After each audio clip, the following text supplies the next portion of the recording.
Enseignement pour le nouvel âge d'or. L'assistance d'un maître. Sheila. Maître bien-aimé, dans mon association avec les maîtres ascensionnés, comment pouvons-nous éviter de trahir le premier commandement? Gourou. Sheila bien-aimé, avancer sur le chemin spirituel demande les plus grands discernements et équilibres. Chaque Sheila est responsable du développement de cet équilibre. Tout véritable maître dirigera la conscience du Sheila vers le Dieu qui les a créés tous deux. Lorsqu'un individu, visible ou invisible, tend à encourager l'étudiant à s'appuyer sur une conscience extérieure à lui-même, alors prenez garde. Sheila. Maître bien-aimé, lorsque le rideau s'est entrouvert et que nous avons le privilège de connaître tant soit peu de la perfection et de la beauté des maîtres ascensionnés, il nous est difficile de ne pas adorer cette expression. Gourou, bien-aimé Sheila. Même le Maître Jésus a dû, de temps à autre, admonester ses disciples et leur rappeler, « Ne dites pas que je suis bon », en précisant, « Ce n'est pas mon œuvre, c'est celle du Père qui est en moi ». Il est juste et approprié d'aimer, de révérer son instructeur et d'avoir foi en lui. Cependant, le maître doit être considéré comme un modèle que l'étudiant doit reproduire, non admirer. Sheila. Maître bien-aimé, comme tu es devenu ce que nous souhaitons être, nous désirons faire ce que tu veux que nous fassions, que nous soyons, et t'imiter en toutes choses. Gourou, Sheila bien-aimé, le maître ascensionné ne fait plus qu'un avec la volonté de Dieu. C'est pourquoi, il ne désire pour vous jamais autre chose que ce que votre propre singe christique désire manifester à travers vous. Les conseils et l'instruction du Maître ascensionné vous avantagent en ce sens qu'il vous protège et vous guide durant toute la période pendant laquelle vous n'êtes pas encore capable de discerner en vous-même, exactement, ce que le jeu christique souhaite manifester à travers vous. Deux chemins s'ouvrent au Sheila, il peut choisir de se fonder sur le contact qu'il peut développer en faisant en lui-même le silence et en communiquant directement avec son Christ réside, s'appuyant sur son intuition et sa capacité de discerner entre la voie du silence et celle de ses multiples jeux, où il peut accepter l'aide du Maître ascensionné qui a déjà plein accès à l'Esprit du Christ. Ce Maître peut suggérer, s'il y est invité, une ligne de conduite qui sera bénéfique au développement spirituel du Sheila.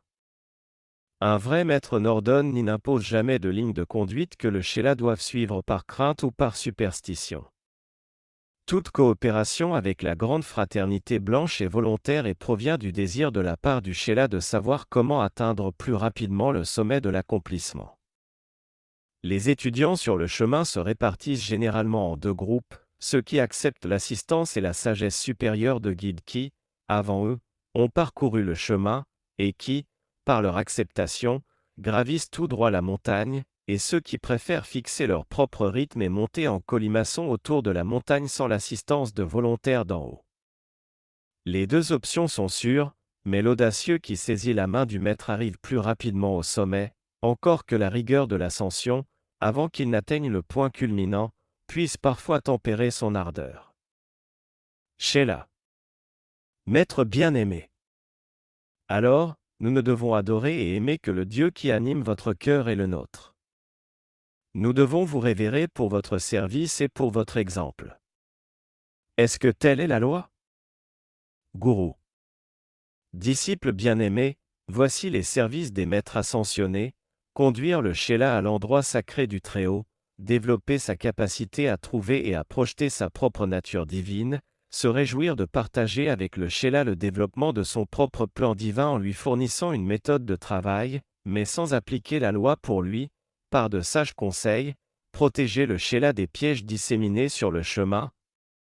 Par association en esprit et en sentiment, envelopper le Sheila dans la substance et dans la radiation de l'amour divin qui pénètre son monde, stimuler constamment le Sheila dans ses entreprises pour qu'il en trouve la plus haute expression au travers de ses propres efforts, observer et attendre, attiser son ardeur spirituelle par la présence de l'amour, finalement, être son compagnon actif sur le chemin. Sheila. Maître bien-aimé, est-il vrai que lorsqu'un maître accepte un être non ascensionné en qualité de Sheila, il se porte garant devant le conseil karmique que l'énergie investie dans ce Sheila sera amplifiée par les bonnes œuvres réalisées au travers de ses efforts conscients. Gourou. Sheila bien-aimé. Oui, cela est vrai. La vie est un don de Dieu, qu'elle soit utilisée par un maître, un ange, un élémental ou un homme, et tous doivent rendre compte, aussi bien vers le haut que vers le bas, de chaque parcelle de vie utilisée. Quand une intelligence accepte de qualifier de la vie, elle s'oblige à l'employer pour étendre la perfection. Voilà pourquoi, lorsqu'un maître investit son temps, son énergie, son conseil, son amour et sa camaraderie dans le développement d'une conscience de Sheila, si ce Sheila néglige sa lumière, le maître doit compenser devant le conseil karmique cet investissement effectué dans un médiocre projet. Il est préférable de ne pas rechercher l'association d'un maître, à moins qu'on ne veuille servir l'humanité et l'évolution de la planète, à titre de compensation. Sheila. Maître bien-aimé. Est-il donc vrai que le maître choisit le Sheila, ou est-ce qu'un Sheila, par effort ou par volonté, peut forcer une association avec un maître? Gourou. Sheila bien-aimé, la plupart du temps, le maître a choisi le Sheila des siècles avant que le Sheila sache ne serait-ce qu'il existe des maîtres ascensionnés. Le maître, par association passée, ou par des dynamiques particulières accumulées dans le corps causal du Sheila, décidera de préparer certains courants de vie pour une association future, encore à naître au sein du temps. Alors, l'amour du maître et la présence adombrante qui, finalement, éveille l'intérêt du Sheila pour son maître, provoque sa réponse à son nom et lui fait ressentir une vibration complémentaire à travers ses corps intérieurs lorsqu'il travaille sur un rayon particulier. Cependant, il y a des cas où une fille ou un fils audacieux des hommes entreprend de forcer une association. En faisant le bien au nom d'un maître, en appelant ses bénédictions à travers soi, en focalisant sur lui sa méditation et en touchant le bord de son vêtement spirituel, son aura, le Sheila attire sur lui l'attention du maître par le fait de la loi d'attraction magnétique.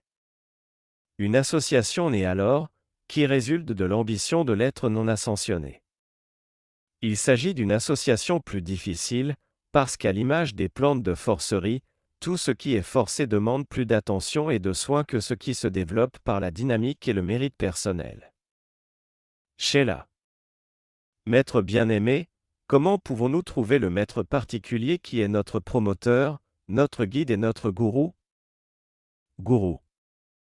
Bien-aimé Sheila, lorsque l'élève est prêt, le maître apparaît. Jusqu'à ce moment, prenez garde aux projections subtiles des nombreux jeux qui cherchent à glorifier l'ego. Quand vous vous trouverez sous la radiation de votre maître, le développement naturel de votre propre nature spirituelle libérera un sentiment de chaleur plaisante et détendue. Dans les méditations de votre cœur, faites attention à ne pas exalter votre personnalité. Le maître fera taire le jeu et glorifiera Dieu. Soyez bénis.